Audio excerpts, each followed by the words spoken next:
Well, good morning. Leader Chuck Schumer may think that every day that goes by, the shutdown gets better for the political prospects of the Democrats, but every day that it goes by, it gets a lot worse for the American people. Now, Democrats, senators might start to feel that a little bit personally when they try to fly out of airports and you see some of the impacts that are already occurring with respect to TSA and air traffic control. And families around the country are already seeing the impacts, and it's about to get a whole lot worse. Because we just needed 5 more votes, 5 more Democrat votes that the Democrats wouldn't give us yesterday, the American people are going to miss a lot more and feel a lot more pain and miss a lot more paychecks in the very near future. So shame on the Democrats. Shame on the Democrats for doing this to the American people. I mean, look at that. Really? Every day gets better for us? Every day gets better for us. That's their thought about what this shutdown means. So shame on the Democrats for what they're doing to the American people. Republicans want our troops to get paid. We want our traffic controllers to get paid.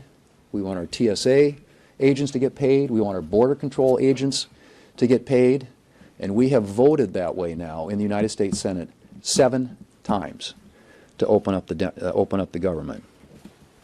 Democrats in the Senate are the last hurdle to getting the government open again and the American people back to work.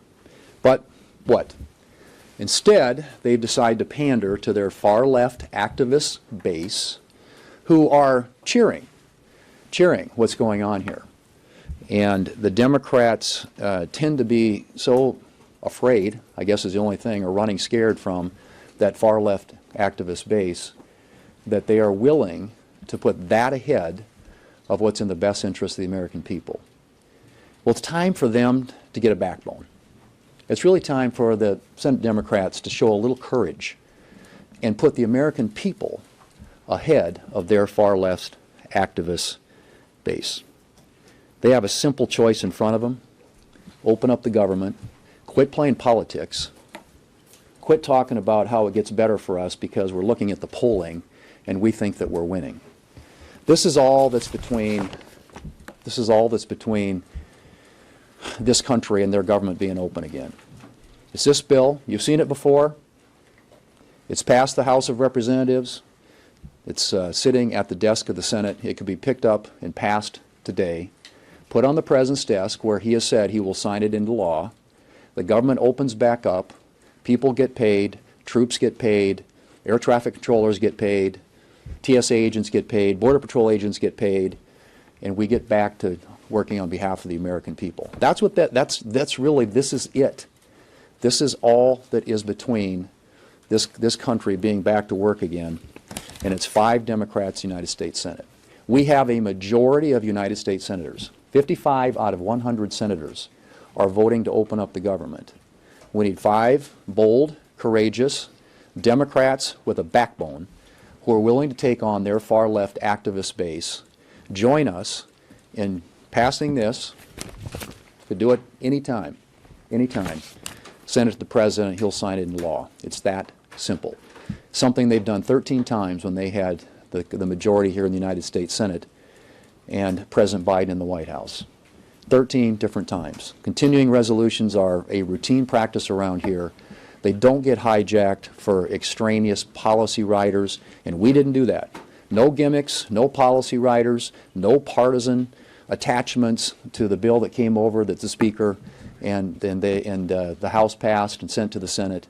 It's just a straight-up bill to keep our government open so we can continue the appropriations process and get back to work for the American people. Speaker Johnson. I want to thank Leader Thune for strong, principled leadership over here in the Senate. They have held the line and done the right thing. I'm so delighted that he keeps holding up our House product here. Obviously, this is something we're very proud of. Why? Because it is a clean CR. And what is so historic about what's happening right now is that never in history, never before have you been able to write that a party closed the government over a clean CR. This is the first time. These political antics are frankly ridiculous, and real Americans are being hurt. In my press conference a few hours ago, many or most of you were there, and we talked about how Chuck Schumer is very clearly, and the Democrats who are his accomplices here in the Senate, are very clearly causing pain for the American people for their own political survival. And I shared a couple of headlines. I'll share them here again. Politico yesterday, their headline, quote, "Chuck Schumer's critics are satisfied." See, he's trying to appease the radical left base of his party. That's clearly what's going on, and no one can deny it. And apparently it's having the desired effect. Here's another one. CNN reported yesterday, Democrats say even missed paychecks for U.S. troops won't be enough to end the shutdown alone. It continues. The co-founder of Indivisible, radical left group, as you know, Chuck Schumer hasn't surrendered yet. Quote, "I call that progress." David Hogg, the former DNC vice chair, too radical even for the DNC. They kicked him out. Okay, he said yesterday, "We give credit where credit is due. This is a big step up for Chuck Schumer." There was Democrat aide. This one's pretty amazing. CNN reported a few hours ago. The shutdown will last as long, this is the aide reporting on what's being said behind closed doors with the senators on the Democrat side. The shutdown will last as long as public perception is on their side, short of, quote, planes falling out of the sky. Because air traffic controllers are experiencing a shortage now, I guess? I mean, it's just absolutely stunning. The Republican Congress has voted 8 times now, once in the House, 7 times in the Senate. In fact, Lily, will you bring that up? I think visual aids are helpful sometimes because they're trying to obscure these simple facts. Okay, these are the facts. These are the dates. The Republicans in Congress have now voted 8 times to pay the troops and all other federal workers. We did it on September 19th in the House 3 weeks ago today, and now the Senate, under Leader Thune's leadership, has voted 8 times. These are the dates. September 19th they did it. September 30th, October 1st and 3rd and 6th and 8th and 9th, over and over and over. The Republicans voted to open the government and pay the troops, and the Democrats every single time voted for them not to be paid, not to pay TSA agents. If your flight's canceled today, you can blame it on the Democrats. They are the ones that are making sure that air traffic controllers have shortages. We don't want planes falling out of the sky, for heaven's sake. They're making a mockery of this, and it is outrageous to us. You got 2 very even-tempered guys here. Thank you, Lily.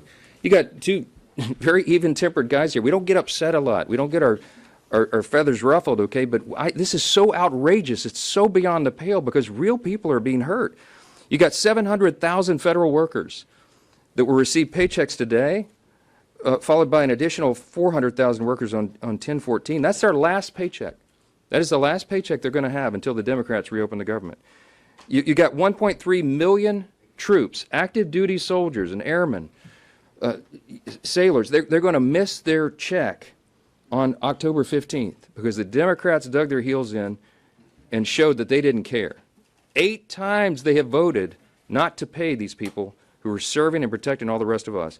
You have 2 million federal civilian workers and 1.3 million active duty military service members who are now going to be harmed. You also have Veterans Health Services and nutrition programs for young mothers and infants. They're all being stalled and encumbered. You've got FEMA services, flood insurance policies that can't be renewed or written while this is all shut down in the middle of a hurricane season. It goes on and on and on. The harm is real. It is very damaging, and it is outrageous to us that Democrats are playing games so they can appease their base. Now, we've heard, and I'll turn it back over to the leader, take some questions, but we've heard, and many of you have reported already, this Hate America rally that they have coming up for October 18th. The Antifa crowd and the pro-Hamas crowd and the Marxists, they're all going to gather on the mall. We got some House Democrats selling T-shirts for this event. It is an outrageous gathering for outrageous purposes, but the Democrats in the Senate have shown that they're afraid of that crowd, that they don't want to bow, that they want to bow to them, bow the knee to them, and they don't want to take incoming from them. And so they're willing to hold the American people hostage so that they don't have to face an angry mob that's a big chunk of their base. Now, if that's a rumor, they need to come out and clarify that it's not, but that is what we are hearing is their actual motivation, and it is outrageous. All this has got to come to an end. Turn it back over to the leader. Good afternoon. 55 votes, you say.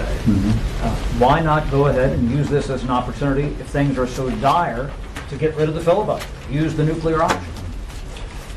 Well, that's the filibuster, as you know, supermajority requirement is something that makes the Senate the Senate. And honestly, if we had done that, there's a whole lot of bad things that could have been done by the other side. The 60 vote threshold has protected this country, and frankly, that's what I think this last election was largely about, because if the Democrats had won the majority, they probably would have tried to nuke the filibuster. And then you'd have 4 new United States senators from Puerto Rico and the District of Columbia. You'd have a packed Supreme Court. You'd have abortion on demand. A whole bunch of things that were on that laundry list. They had about 6 or 7 things that they were going to do when they nuked the filibuster. And so the filibuster protects. It's been a voice for the minority. It gives the minority a say in what happens in this country. The founders created the Senate uniquely that way for that specific reason. And so it's just really not that complicated. All it takes is a little backbone, a little courage on behalf of 5 Democrats to do what they have done and what we've done for decades when it comes to funding the government. Continuing resolutions, as we pointed out 13 different times in the last 4 years with the Biden in the White House and the Democrats with the majority in the Senate, this was done. It's a routine thing.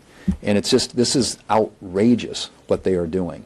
And it is. They ought to be ashamed, because this just doesn't get done. You don't hijack the federal government to try and create $1.5 trillion in new spending, free health care for non-citizens, and you can go right down the list. I mean, this isn't even realistic. I mean, they're not serious people.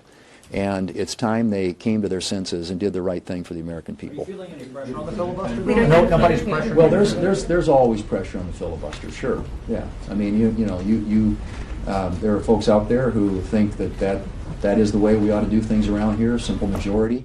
But I can tell you that the filibuster through the years has been something that's been a bulwark against a lot of really bad things happening to the country. Leader. Yeah. Speaker Johnson, he suggested that a military pay bill cannot pass the Senate.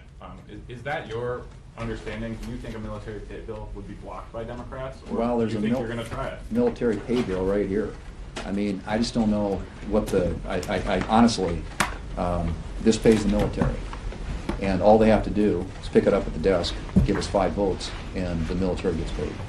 Leader Tim, do you know whether Trump is going to try to move money around to pay the troops, and do you think that is something he should be doing? I suspect that they're probably going to be, pretty soon, they're going to have to do some things. I think, to their credit, the White House has now for 10 days laid off doing anything in hopes that enough Senate Democrats would come to their senses and do the right thing and fund the government. But now that we're getting these where people are going to start missing paychecks, this gets real. This gets real for families, a lot of military families who live paycheck to paycheck, a lot of American families who live paycheck to paycheck who are federal employees. And so I just think that the White House, my expectation is, yes, they're going to have to start making some decisions about how to move money around, which agencies and departments are going to be impacted, which programs are going to be impacted, which employees are going to be impacted. That's what a shutdown does. You put the administration and this presidency in a position where they're going to have to make some hard decisions. Yesterday you discussed, or it was reported that you discussed giving a date certain for a vote, or giving some sort of assurance that there would be a vote on a Obamacare tax credit bill. Could you talk through that, what you're thinking, and what happened there? Well, I mean, I think that the Democrats, there are some Democrats who I think are reasonable enough to know this is not a sustainable position for them, who are looking for a way to get something in this conversation that would enable them to have the issue that they say they care about here addressed. And I've said all along, I'm open to that. I think speakers expressed that we get the government opened up again, and we're willing to have that conversation. And frankly, so those are some things that I think are perhaps real possibilities, but it doesn't happen absent voting to open up the government. And so the Democrats who are interested in that sort of some sort of pathway on that need to, again, come to their senses and vote to open the government. Just to follow up on that, Leader, are you going to have any conversations over the next couple of days with Leader Schumer about that? And, you know, to Jake's point, I guess, do you feel like maybe you're getting closer to an off-ramp here? Well, I think Leader Schumer's checked out. I don't think this is going to happen. I think this is going to happen organically with enough reasonable Senate Democrats who care enough about doing the right thing for their country and not what's in the best interests of their left-wing political base to come forward and help us find a solution. And those conversations continue. But, you know, the insistence of the Democrat leadership on their plan or nothing else is, I mean, I don't know how do you even come forward with a proposal that has $1.5 trillion in new spending, wipes out everything that we did last summer with the bill, including the $50 billion that goes to rural hospitals, and wipes out all the provisions that banned free health care to non-citizens. I mean, really? You think that's going to pass the Senate or even come close to getting a vote in the House or a signature by the President? What they're talking about is unserious. It's been unserious from the very beginning. So, yes, if they want to sit down and talk about opening up the government and doing some of the things that I've suggested and we've suggested, which is, you know, allowing the conference committee to work on the 3 appropriation bills we passed, bringing other appropriations bills to the floor so we can start funding the government the old-fashioned way, and there's an interest on both sides in doing that. And yeah, a conversation about what we do on the expiring enhanced ACA subsidies. And there's a lot of conversations going on around that. But that doesn't happen until we get the government open. I wanted to know, you got a call with the Freedom Caucus and you said you were working on rescissions and that rescissions would come up again potentially. Rescissions is something that the Democrats have said is a reason that perhaps there's a lack of trust. Can you both address the question of trust with the Democrats as well as what rescissions are you talking about? Let's talk about trust. Who's in good faith? We sent over this clean document. We didn't load it up with any partisan priorities because we're not playing games here. We wanted to keep the lights on so that we can continue the appropriations process to spend the taxpayers' money more responsibly. I did a conference call within the last hour with the House Freedom Caucus and a lot of journalists, and one of the questions was, are you all concerned about the national debt? You're darn right we are. The Republicans are. The Democrats don't seem to care. We crossed this $37 trillion threshold. It is not a sustainable situation. It took us a long time as a nation to get into this financial hole, and we are doing everything we can in every possible way to get us back to sound fiscal responsibility. And what does that include? Well, not only an infusion of pro-growth policies like we implemented with the One Big Beautiful Bill, the Working Families Tax Cut package, so many things that are going to help the economy short-term and long-term. But also, we have to reduce spending. We have to. The government spends too much. It's too large. It does too many things. It does almost nothing well. As Reagan used to remind us, government is not the solution to the problem. Government is the problem. And so, are we in favor of reducing spending? Yes. That we're trying to do that in a responsible manner. The reconciliation package that we passed saves $1.6 trillion of taxpayer funds. We eliminated fraud, waste, and abuse. We worked towards efficiency to get the government working better for the people. We're proud of that. There's no legislative body in the history of planet Earth that's ever saved $1.6 trillion or anything close to that. But it's the first of many steps. So we have to appropriate at lower, more responsible levels, not in a way that disenfranchises or hurts any American that relies upon vital services, but in a way that makes government work better for people. We're excited about that. A rescissions package is part of our process. I know the Democrats hate to cut spending in any way, in any form. But we are for that because we have to make government work better for people. If you look at the polling, the people's faith in the federal government is at an all-time low. Why? Because they don't see that it's being done well. And we are doggedly determined to get back to those principles. And so the Democrats are going to decry any limitation of spending. Watch them. Have you ever seen a Democrat ever want to reduce a federal program? Reduce the size or scope of government? No. They always want to spend more. We cannot afford to do that. We have to do it better. The Republican Party are the ones that are going to return us to fiscal sanity, and all of this is part of that. This simple CR is part of that. We didn't load it up with partisan priorities. We try to make it simple because we had appropriators in the Republican and Democrat parties who joined together and said, in the House, and said, you know what? Give us 7 more weeks. Give us until November 21st. Let's keep the lights on. Very simple, clean measure, as simple as possible. Keep everything at status quo so we can work together and come to consensus to spend the taxpayers' money more responsibly. Yes, yes, we're committed to that. Thank you. Is it appropriate for senators to be using the government shutdown and going and having campaign fundraisers?